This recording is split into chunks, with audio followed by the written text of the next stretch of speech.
Asia কাপের super ফোরের প্রথম ম্যাচে শ্রীলঙ্কার বিপক্ষে মাঠে নামছে বাংলাদেশ। শ্রীলঙ্কার বিপক্ষে বাংলাদেশের একাদশে একাধিক পরিবর্তন হওয়ার সম্ভাবনা রয়েছে। সেই ক্ষেত্রে ওপেনিংয়ে বড়সড় পরিবর্তন হতে পারে, কেননা ওপেনিংয়ে নুয়ান তুষারার বিপক্ষে বারবারই ব্যর্থ হচ্ছে তানজিদ হাসান তামিম ও ফারহাদ হোসেন ইমন। সেই বিবেচনায় ওপেনিংয়ে দেখা যেতে পারে অধিনায়ক লিটন কুমার দাসকে।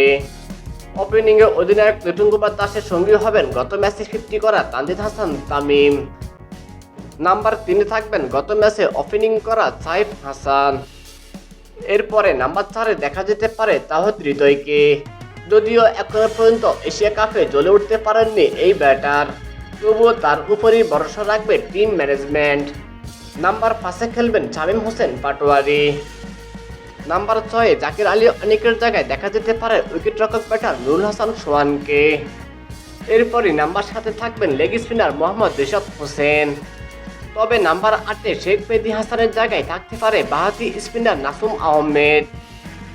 এরপর থাকবেন 3 পেসার, তাসকিন আহমেদ ও মুস্তাফিজুর রহমান থাকবেন তা নিশ্চিত।